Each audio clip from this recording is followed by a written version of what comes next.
Olá pessoal, eu sou a Crislane Camila. Sejam bem-vindos a mais um Por que a Pergunta? Hoje com essa pessoa maravilhosa, inspiradora, famosa pela frase sobre felicidade, que você só será verdadeiramente feliz se fizer o outro feliz. Isso é verdade, não tem a menor dúvida que isso, a gente já passou por essa experiência, a gente sabe que isso é o caminho que a gente busca a vida inteira. Perfeito. Seu moço crânico, seja muito bem-vindo. Um prazer muito grande estar conversando com vocês. Obrigado pelo convite, né? Vamos fazer aqui alguma coisa que a gente possa contribuir para que as pessoas evoluam um pouco mais. Perfeito, isso aí. O objetivo de hoje é aprender. Aprender sobre liderança da família, no dia a dia. E falando em família, vou te convidar a voltar lá atrás, viajar lá no tempo, quando seu moço era pequenininho. E minha primeira pergunta para ti é uma curiosidade. O que você queria ser quando crescesse? Na verdade, eu nunca tracei isso muito, ao menos quando era pequeno, não tracei esse caminho quando era pequeno. Quando cheguei na adolescência, aí sim, eu tinha mais bem traçado, que eu queria ser piloto de jato. De jato? É. Olha só. Mas que devolveu da ideia foi a minha mãe. Minha mãe me devolveu dessa ideia desse, que na época era muito perigoso. Tinha aqui no Brasil os Mirage, né? Que eram aviões franceses. E agora eu tenho até ter razão, porque eu acho que todos eles caíram. Mas evidentemente eu não tenho certeza se algum piloto morreu. Porque ele é ejetável, né? Então o pessoal, quando dava problema, salta fora, né? Uhum. Mas eu não consegui chegar, porque eu fui soldado da Força Aérea Brasileira, mas foi para frente a minha mãe disse, para por aqui que eu não quero que você pilote essas coisas. Tá bom, mas eu gostei sempre de viver perigosamente. Sempre. Viver perigosamente, olha só que interessante. Porque na verdade eu fazia coisas que se eu tivesse na idade de hoje eu não faria. Ah. Porque até saltar de paraquedas eu soltei. Sério? Que legal! O paraquedas da minha época era uma paraquedas diferente, né? Porque essa de hoje tem controle, tem outras fatores que lhe preservam a vida com mais facilidade. Na época não, na época o guarda-chuva, você saltava, o vento levava onde ele queria e não você onde você queria cair. Uhum. E o primeiro teste que eu fiz, eu caí no mar. E você sabia nadar? Você sabia nadar? Não sabia. Como soldado, mas carregando uma mochila de 20 kg nas costas e trazer o paraquedas de volta, para dobrar, para que alguém fosse usar e estivesse pronto. Subir cachoeira com rapel. Na rapel hoje você faz isso com equipamento mais moderno, mais seguro.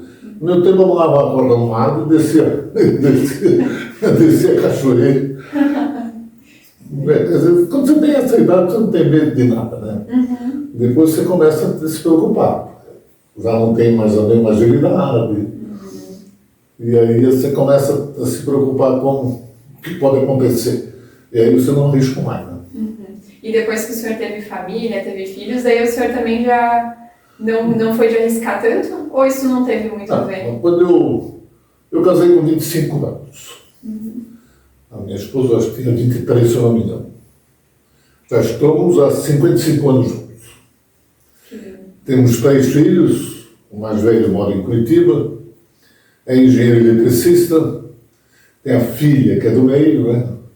Que é engenheira civil, tem doutorado em engenharia civil, e o mais novo é um médico, que foi inclusive secretário da saúde no período da pandemia. Todo mundo dizia para mim que ele sofreu, eu disse, não, mas ele aprendeu a ser gente, só isso. Interessante. E em algum momento você já pensou em ser líder?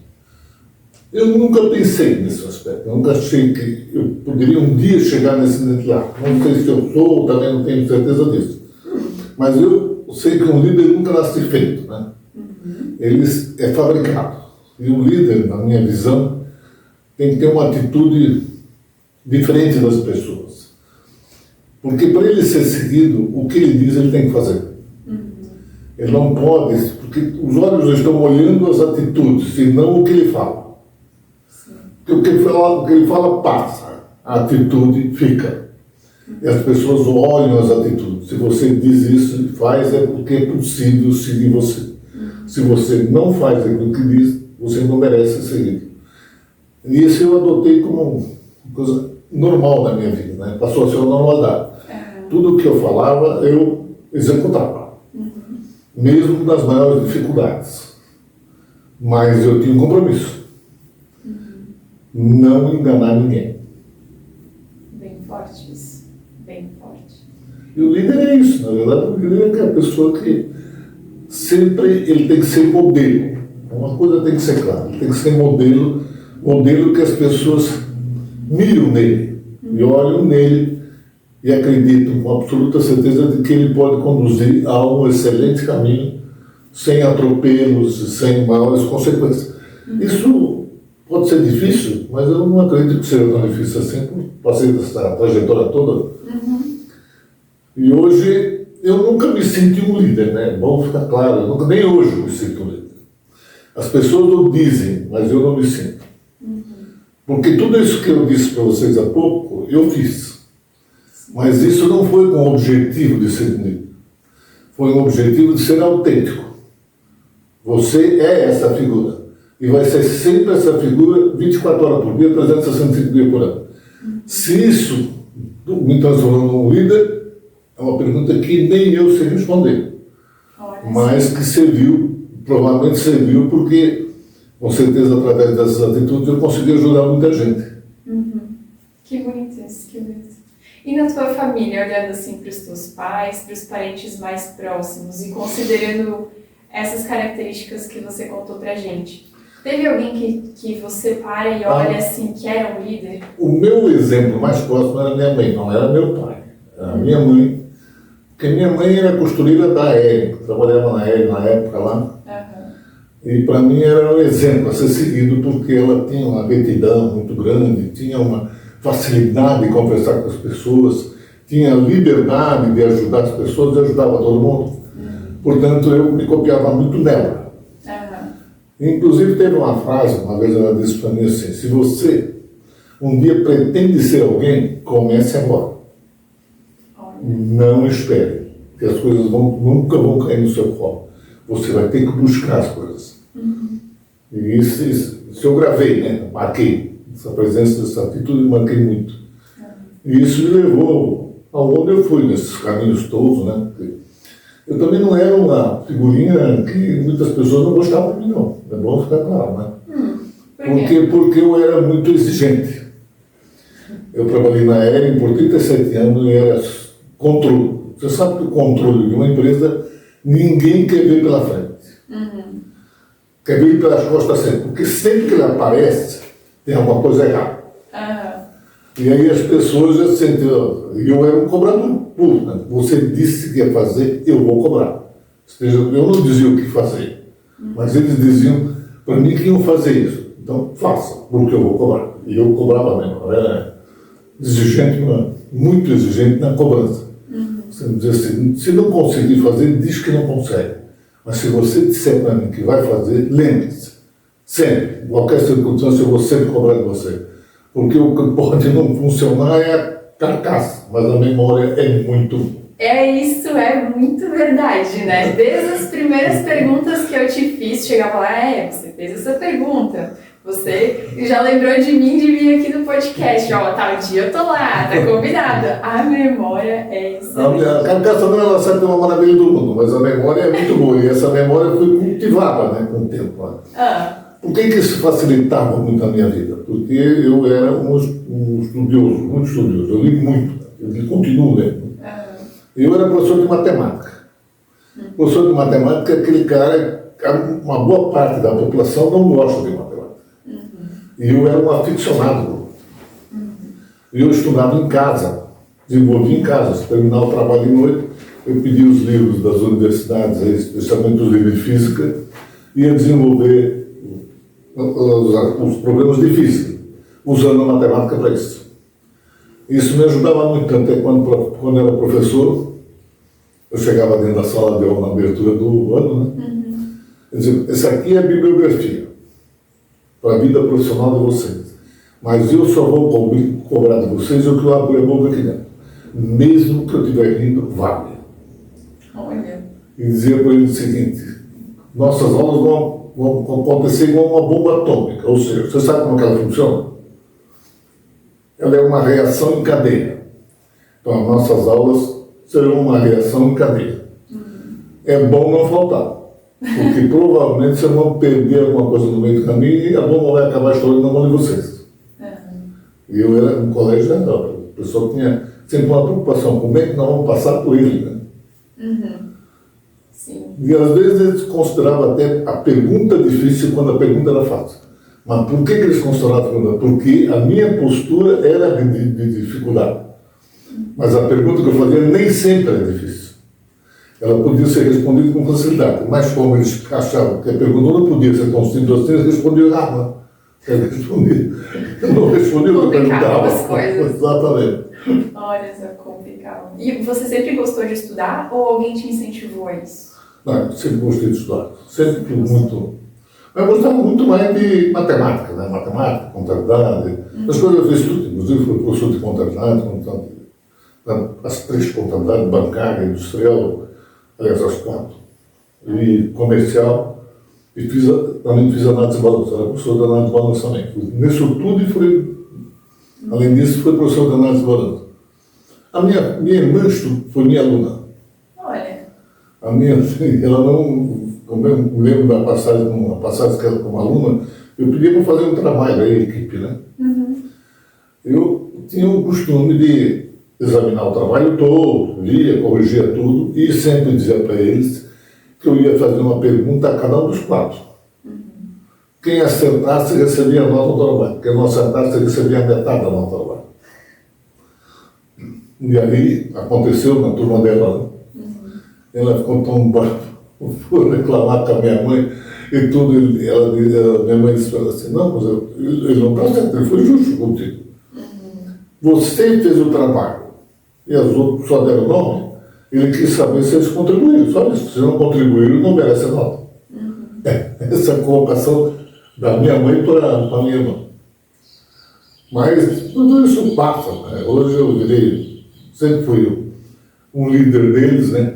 Nós somos em 3. 3 irmãos. Você é o mais velho? Eu sou o mais velho e tenho mais 2 irmãs. Tinha um irmão que tinha 18 anos de diferença comigo, mas ele faleceu.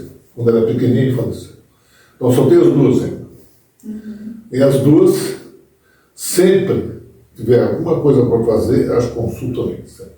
Ainda hoje, casadas, com filho e tudo, elas perguntam para mim. O meu filho mais velho, que é casado, tem 2 filhos, toda vez que ele vai fazer um negócio, ele pergunta para mim. O que eu acho do negócio, né? Aí eu tenho que dar um parecer. E aí, não necessariamente ele vai fazer o que eu disse. Mas ele não faz nada, não fecha nada, sem consultar o pai dele primeiro. Olha só. Isso é ele que faz. Os outros 2 não fazem, não. Os outros 2 estão um pouco mais rebeldes. Os outros são autônomos e independentes. Eu sempre disse para eles: olha, nunca desprezo do que eles deveriam estudar. Nunca. Vocês vão escolher o que vocês querem. Eu vou apoiar. Sempre. Qualquer escolha que vocês fizerem. Então, o mais velho é formado pela Universidade Federal de Santa Catarina. A filha é formada pela FURB e o filho mais novo também é formado pela FURB. Mas a filha ainda foi fazer depois pós-graduação, mestrado, doutorado, um montão de coisas. Eu sempre disse, uma vez eu perguntei para ela: escuta aqui, para que serve ser doutor? Aí ela falou: por que essa pergunta? Não, simplesmente porque, na minha opinião, o doutor só serve para ser professor, para mais nada. Porque todo outro conhecimento que você tem é o suficiente para o seu trabalho e para você ensinar. O doutor só dá um instrumento mais poderoso para você ser uma professora da Universidade Federal, só, mais nada. Meu pai não valoriza o doutorado? Claro que valoriza. Você, com doutorado, pode ser professor em qualquer universidade brasileira ou em qualquer lugar no mundo. E isso é importante, porque se você tiver alguma necessidade, você vai estar graduada para isso. Olha só. É importante, é forte isso. São boas percepções, assim, se você... É isso. E o senhor falou que nunca pensou em ser líder por vontade própria, né? De vontade. Eu não tracei esse caminho. Nunca tracei esse caminho como objetivo, né? Se aconteceu por acidente de percurso. Ele não foi uma coisa planejada. Eu sempre planejei ser um profissional altamente competente, em qualquer circunstância. Então eu estudava muito, me dedicava muito, para que quando eu levasse uma solução, essa solução fosse uma solução que agregaria coisas. Quando eu estava na empresa, eu defendia, e era sempre entendido, né, como um capitalista selvagem. Por quê? Porque eu defendia o crescimento dos ganhos da empresa para os acionistas, a defesa do capital para os acionistas. Mas quando eu fui para o cooperativismo, eu mudei completamente. Eu dei uma de 360 graus. Né? Porque eu nunca me senti confortável antes. Fazia porque era para fazer. Sim. Mas tem momentos que eu percebi que eu não era isso. Algumas situações em que eu não era bem isso. E quando eu fui estudar o cooperativismo, aliás, li todos os livros de cooperativismo que você tem, biblioteca, qualquer um que você procurar, eu li também. E além disso, consultei na internet, né, procurando algumas coisas que na minha época até era pouco, hoje tem muito mais, na época tinha menos. Para conhecer com profundidade o cooperativismo, eu queria entender o cooperativismo como que instrumento é esse, né? Sim. Falava muito pouco na época. Mas ele começou a se desenvolver porque ele era um instrumento diferente. Ele é um instrumento em que nós estamos tratando de pessoas para pessoas. E isso faz a grande diferença no relacionamento humano. E isso eu aprofundei muito, né? Pesquisando muito. Fui ajudando uma série de pessoas que tinham pequenas empresas, microempresas, porque como eu administrava uma empresa grande, eu sabia como administrar uma empresa pequena.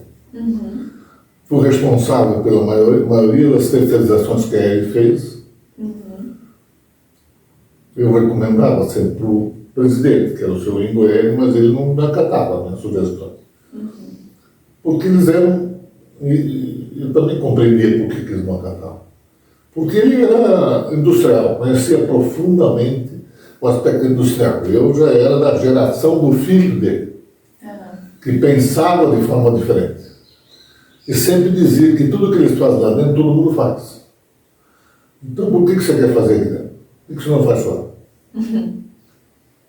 Então, é verdade que alguns técnicos eu fiz lá dentro, funcionários, toda vez eu estava tentando mostrar para ele que eles não eram o coqueluche do negócio. Quer dizer, na verdade, eles faziam o que os outros faziam. Os outros faziam tão bem quanto eles. E aí vamos terceirizar essa coisa, vamos deixar de fazer aqui dentro. Aí quando eu conversei com o filho dele, a história mudou de figura. Porque o filho dele era da mesma geração, nos entendíamos. E ele só dizia para mim assim, quando você quer fazer alguma coisa, você fala para mim, se eu estiver de acordo, você vai falar com meu pai. Eu disse, por quê? Não, porque se eu for, ele pode não concordar. Agora, contigo ele não vai concordar e tu vai fazer do mesmo jeito. Olha a rebeldia lá da infância aparecendo. Mas era muito legal. Quantos anos o senhor tinha quando foi para a cooperativa? Quando eu fui para a cooperativa, eu devia estar com 50. Mais ou menos 50 anos. Para ele, bem. Então eu passei essa experiência toda, né? Mas eu fui, diferentemente de um negócio, eu sempre achei que o negócio é uma consequência. O negócio não é a fonte. Eu insisto em dizer isso. Que a fonte é o relacionamento. Quanto mais próximo você estiver das pessoas, quanto mais você pensar nas pessoas, sem fazer discriminação nenhuma, sem fazer pré-julgamento nenhum, mais ela estará junto com você. É isso aí. E ela vai, através disso, ela vai fazer negócio com você. Você tem uma instituição para fazer negócio. Mas ela tem que se sentir valorizada. Valorize sempre quem está na sua frente, não você. É por isso que eu falava sempre uma linguagem, ninguém estava na minha frente. Eu estava como exemplo que às vezes as pessoas se valorizam ao falar bonito, falar linguagem técnica mais avançada, mas o que está na frente não está entendendo nada. E a gente tem que falar uma linguagem deles, para que ele entenda o que você está dizendo. E você vai absorver por quê? O mundo é muito simples, né? O mundo não é complicado. Quem complica só o mar, né? Sim. Na verdade, eu sempre disse para eles assim, qual é a maior virtude do ser humano? É a humildade. Você não é dono da verdade. Você sabe parte da verdade. O conjunto de pessoas que vão encontrar, se aproximar da verdade. Não significa que eles têm a verdade, mas eles vão se aproximar mais da verdade, porque o ser humano, todos eles, queiram ou não queiram, eles têm virtudes. E que a gente tem que começar a aprender a enaltecer virtudes, esquecer do defeito. Quando você enaltece a virtude, você torna um grupo altamente virtuoso. E esse grupo se aproxima da perfeição. Esse é o caminho que as pessoas têm que começar a adotar essas ideias. Temos sempre dito isso para ele. Comece a pensar no seu semelhante. Você não é a fonte de nada, você é a consequência de tudo. Tudo que você fizer para ele, você vai receber de volta com a mesma intensidade. Então faça o bem. Sim. E vai receber o bem de volta. Eu tenho sempre dito isso, repetido isso várias vezes, para que as pessoas sempre estão entendendo para eles. Olha, a gente quando nasce, você já ouviu isso, né? A gente traz conosco uma responsabilidade, sem saber essa responsabilidade, porque em primeiro lugar ela não pediu para vir. Mas quando nascemos, trazemos conosco uma responsabilidade. E essa responsabilidade a gente vai conhecer ela algumas vezes quando chega na adolescência. Mas às vezes passa a vida e nem sabe qual é a responsabilidade. Todos nós nascemos para ser felizes. Isso é invariável. Só que a nossa felicidade nunca está conosco. Ela está sempre ao seu lado. Faça alguém feliz e você vai ser feliz. Esse é o caminho que o ser humano nasceu para fazer. Eu sinto sempre as crianças pequenininhas, né? Sim. De fraldinha. Todos brincando tem 3, mas eles não discriminam ninguém. Eles continuam brincando junto. Depois, quando nós crescemos, botamos roupa, achamos que é melhor do que o outro, nós somos tudo igual. Não tem diferença nenhuma. Tudo aqueles pequenininhos que estavam lá, nós somos a mesma coisa, ninguém mudou nada. Mas as pessoas não são assim. E isso a gente tem que se esforçar muito para mudar isso. Porque você tem um mundo melhor, você tem que mudar isso. Senão você não vai mudar. Porque eu sempre digo que nós todos, como eu também fui, não sei se você também foi, nós fomos educados para ser competidores. Na mais das vezes, predador. Porque nós fomos educados para ser individualistas, egoístas e intolerantes. O pai e a mãe, quando disse para o filho e para a filha, você tem que ser o melhor, ele cometeu um erro grasso. Transformou ele num competidor. Porque ele parte do pressuposto, quando ouviu isso, de que ele tem que vencer seu semelhante. E no mundo humano não existe vencer. Existe unir forças e unir conhecimento. Por isso você tem que mudar, inclusive, a educação lá na infância. É por isso que a gente está discutindo aqui com o município, já trocamos ideia com o município, com as escolas aqui fundamentais, para levar lá para dentro da sala de aula a filosofia cooperativista.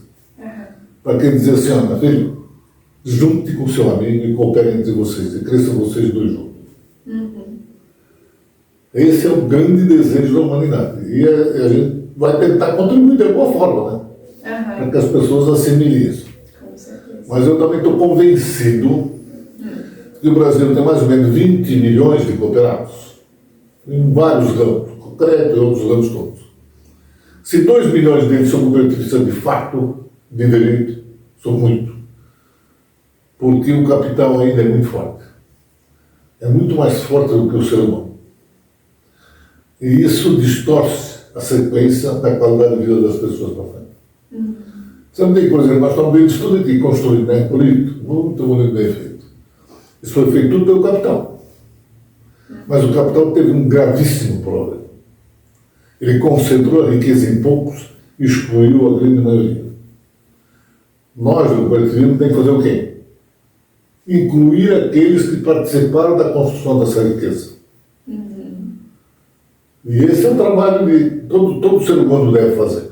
Sim. Não é só cooperativo, porque a cooperativa tem essa filosofia. Nós, seres humanos, temos que fazer isso.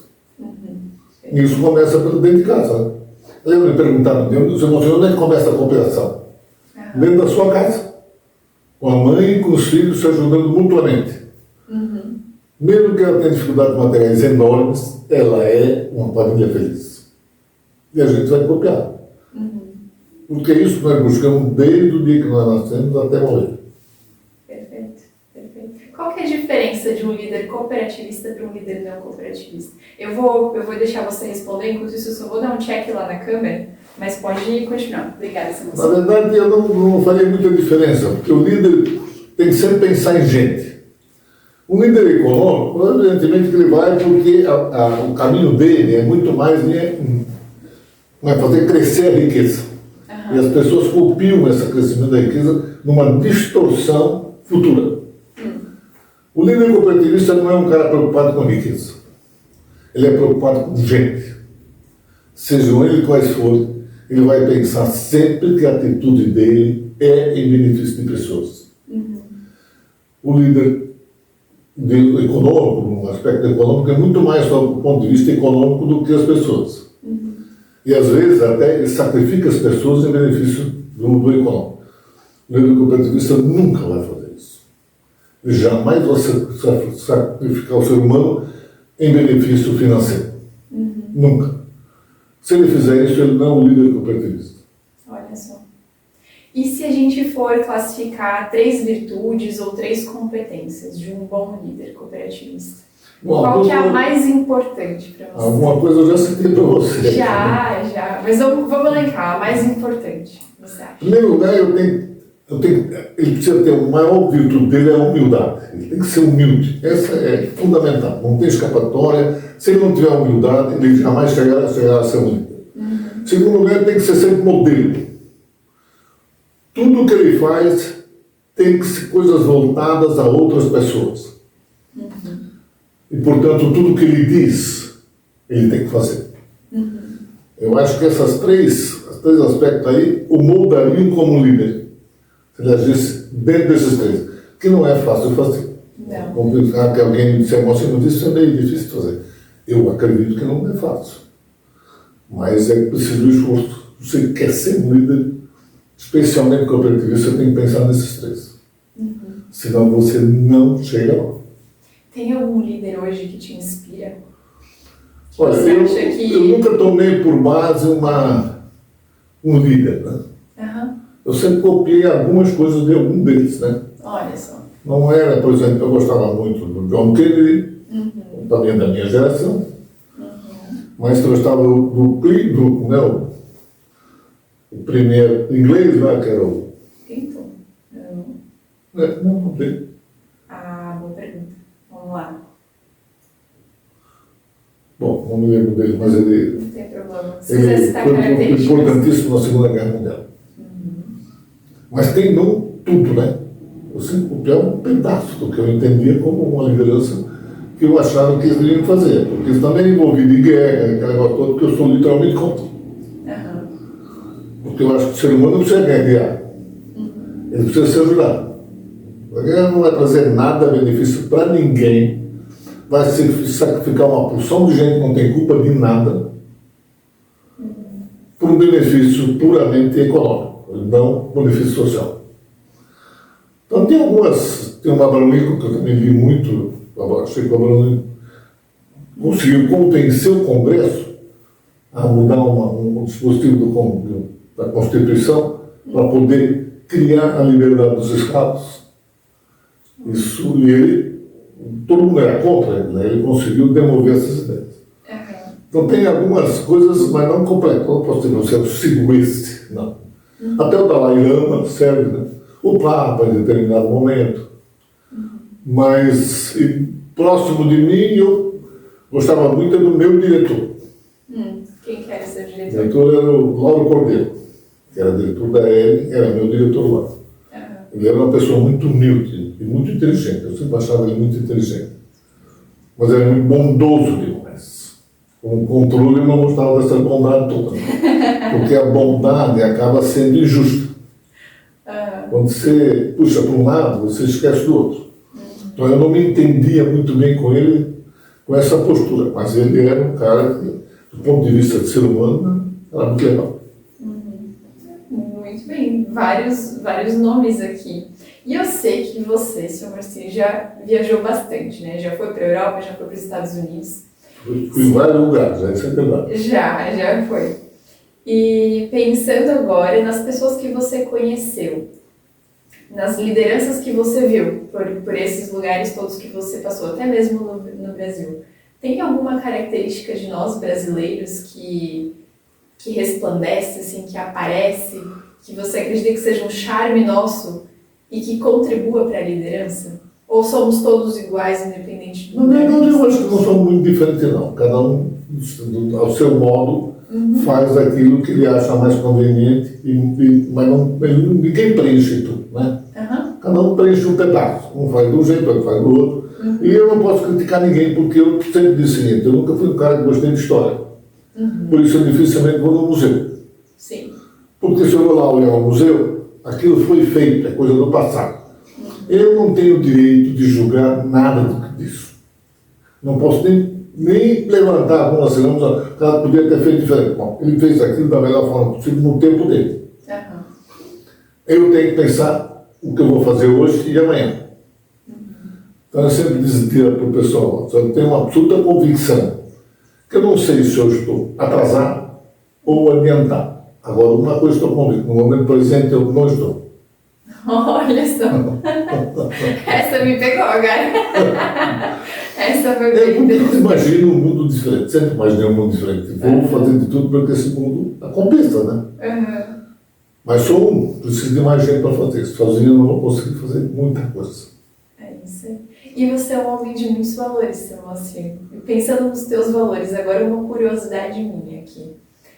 Em que momento, se tu tiver algum exemplo para dizer, que esses valores foram postos à prova da tua trajetória? Bom, em muitas oportunidades, né? Quando você vai conversar com o cooperado, eu tive muito contato com eles, e tinha muita pergunta, dizia assim: mas como é que o senhor disse que nós temos que fazer isso? Não, porque eu disse, porque eu já experimentei, portanto eu sei que é possível fazer. E eu acredito que vocês possam fazer isso, vai melhorar a vida de vocês. Em várias oportunidades essas perguntas vieram. E eu tenho uma frase, quando a Central recebeu um prêmio do Don't Cope ou da CIA, Aliança das Cooperativas Internacional, em Cancún. Aí eu fui junto com uma que está conosco ainda, trabalha conosco lá, Silvana, ali perto de você, sim. E a Carla, para Cancún, vamos para lá. Aí quando foi para receber o prêmio, eu queria que as duas falassem. Mas as duas, quando subiram no palco, disseram para mim: então, senão não vamos falar nada, o senhor vai ter que falar. Tá bom, aí eu fui tirar da cartola o que eu ia dizer. Eu disse para eles que eu estava, isso tem um cooperado que repete sucessivamente esse negócio, toda vez que eu encontro ele. Eu disse para ele que eu estou na terra dos maias, e segundo o calendário maia, o mundo acabaria em 2012. E eu disse que eu queria que acabasse mesmo. E que surgisse um mundo novo, um mundo do cooperativismo. Tinha presente naquele evento lá mais ou menos 2.300 pessoas. 178 países, eu acredito. Na verdade, quando eu disse que o mundo queria que o mundo acabasse, eles deram tudo aquele. Sabe, o cara tá doido os caras. Sim. Mas quando deu de volta, aí foi aplaudido de pé. Aí eles relaxaram um pouco, né? Quer dizer, não é isso, não, ele quer outro mundo. Isso é um cooperado que, sempre que eu encontro ele, repete essa frase. Quer dizer que eu só queria que o mundo acabasse assim, esse mundo safado que está aí, vão acabar mesmo. Porque a gente não consegue deitar ali. Porque quando a gente tem de um lado, ele está estragando o outro. É meio complicado. Olha só. Então a gente fazia isso. O meu contato com esse cooperado era muito forte. Eu tinha uma ligação muito forte com eles. Porque eu nunca ia lá conversar com eles para fazer negócio. Isso não era o meu objetivo. O meu objetivo era fazer com que eles tivessem uma vida diferente. Eles pudessem fazer da vida deles uma vida diferente. E mostrar para eles como podia ser feito isso. Então isso criava uma ligação muito forte, né? Sim. Então eu me senti bem, eu sempre me senti bem no meio dos cooperados. Algumas assembleias que nós fizemos na Via Creve aqui na Vila Germânica, com mais de 5.000 pessoas, eu me sentia bem com essa turma. Porque todo mundo ali, eu conhecia praticamente todos eles, né? E eu me entendia bem com todos eles. Eu não tinha Aqueles que tinham dificuldade financeira, aquele que não tinha dificuldade financeira, a gente sentava junto, vamos encontrar uma solução. Sempre existe uma solução. Nunca pensa que você não tem solução. Sempre basta a gente trocar ideia junto aqui, a gente vai chegar no denominador comum. E muitas vezes chegava nela. E não era eu que negociava. Geralmente eu falava com o diretor para negociar. Eu dizia para ele, olha, você vai lá, conversa com o diretor, eu já falei com ele, e vocês dois juntos vão encontrar uma solução. Eu tenho certeza disso. E encontraram. Que bom, que bom. Às vezes a gente pensando, falando com outra pessoa, já gera novas ideias, novas conexões. Porque várias cabeças sempre pensaram melhor do que uma. Perfeito. Então eu sempre me cerco de muitas pessoas para entender bem como é que anda as coisas. Por exemplo, quando a Confebrap tem uma equipe extraordinária, na maioria delas são mulheres. Deve ser uns 80% deve ser mulher. E elas fazem um espetáculo, que é o concreto que nós fizemos agora, o maior do mundo, pelo número de participantes. Chegamos a mais de 3.000 pessoas presentes e 2.000 digitais. E tivemos presentes lá também, em 2 dias, 1.500 alunos num dia e 1.500 alunos no outro. Jovem, né? Sim. Fazer esse jovem para começar a entender o propósito do cooperativismo. E elas fazem isso que é um espetáculo. Perfeito. Eu penso que muito do que você já me falou e dos exemplos que você trouxe tem muito a ver com liderança e que a liderança também tem a ver com o servir, com ouvir o outro. Claro, não tem a menor dúvida. Você não nasceu para serviço dos outros. Você nasceu para servir os outros. Você tem que botar na cabecinha. As pessoas no fundo não estão aí para me servir. Eu vim para servir a eles. Quando você faz essa atitude, é uma atitude de humildade, né? Então, eu não estou a fim de utilizar você para me servir. Não quero nada disso. Agora, eu vou fazer de tudo o que você precisa e eu vou encontrar a solução para isso. Esteja junto, nós vamos junto. Eu me cerco de mais pessoas para poder raciocinar aquele teu problema e chegar a um denominador melhor. Que seja bom para você. Então, o mundo, um líder, por exemplo, nunca pode pensar em se utilizar dos outros. Ele sempre dá serviço aos outros, sempre. Ele sempre São 24 horas por dia, 365 dias por ano, ele sempre vai estar a serviço das pessoas. E qual que é o lado negativo da liderança? Tem algum lado... Eu não vejo, não posso dizer, se eu sou um líder, não posso fazer julgamento individual, mas eu não vi nada negativo desde que seja sempre autêntico. Você não está enganando ninguém, você está sendo autêntico, está falando da verdade, a sua verdade, né? Que às vezes não pode não ser a verdade de quem está ouvindo, mas você tem que chegar e dizer para eles, nessa verdade você consegue isso. Na sua verdade você vai provavelmente conseguir aquilo. Quer dizer, você está aí servindo para traçar que ele trace o caminho dele, um caminho de sucesso. O senhor já viu casos de líderes que às vezes se doam tanto pelas pessoas na comunidade, na empresa, que às vezes esquecem um pouco do lado familiar? Tem, sim. Não tenho a menor dúvida, tem. Eu não faço isso nunca. Como que você equilibrou esses dois Na verdade, eu sempre procurei equilibrar, porque a minha mulher também era altamente compreensível, né?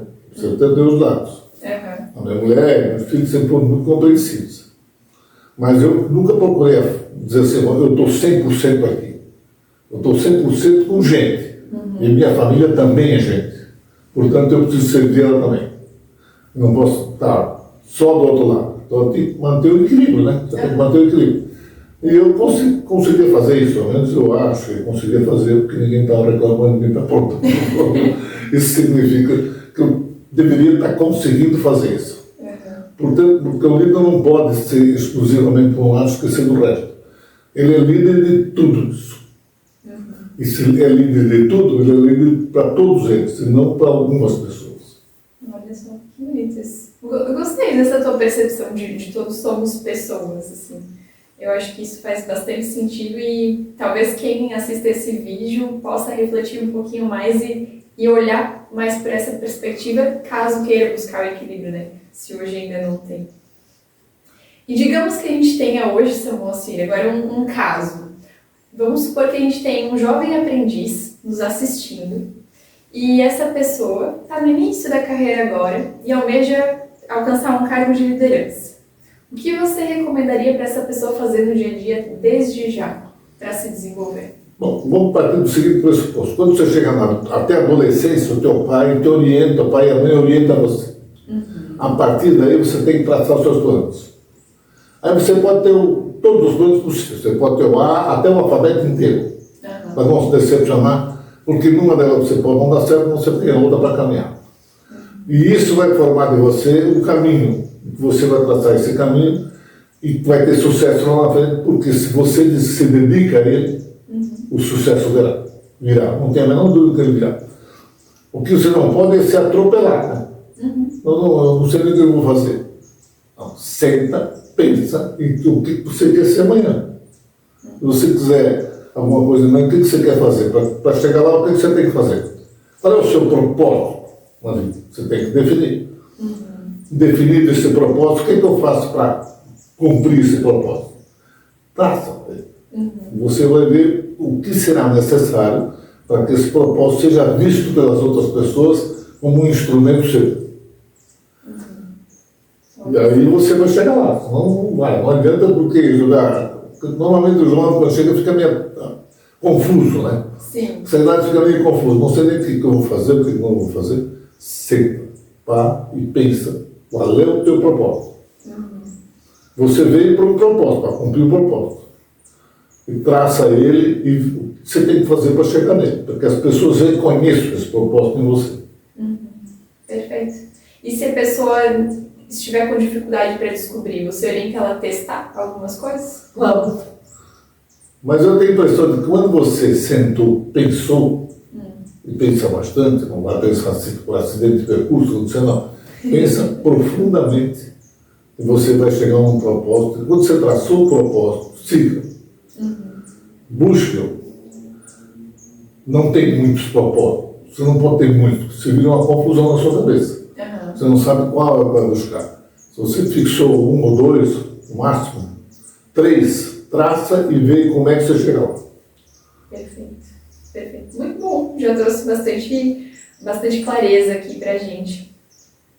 E o teu caminho, seu Moacir, por que você decidiu entrar para o cooperativismo? Essa parte eu não te perguntei ainda, né? Eu ia te perguntar se o teu caminho foi intencional, ou seja, você pegou o seu barquinho e remou, ou se ele foi acontecendo que a maré te levou, o vento te guiou. Na verdade, ele foi acontecendo. Ele não foi uma coisa feita, né? Não foi traçada, não. Porque, na verdade, eu quando trabalhava na Rede, como eu era um cara envolvido com todas as pessoas, né?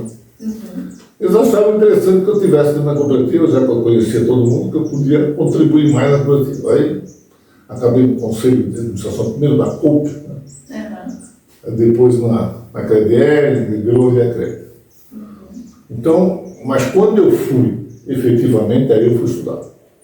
Até ali eu ia pelo conhecimento que eu tinha. Porque me perguntavam o que faz isso, faz aquilo. Geralmente os gerentes lá perguntavam o que faz acontecer. Então, fazer o quê? Aí eu orientava eles como fazer do ponto de vista econômico que eu conhecia.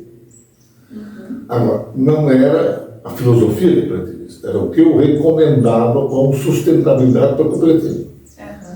Agora, conhecer o cooperativismo mesmo só quando eu fui mesmo sentar no banquinho lá na cadeira, agora eu virei presidente, eu disse, agora eu tenho que conhecer cooperativismo, não é só para usar o termo de presidente, porque isso não significava nada.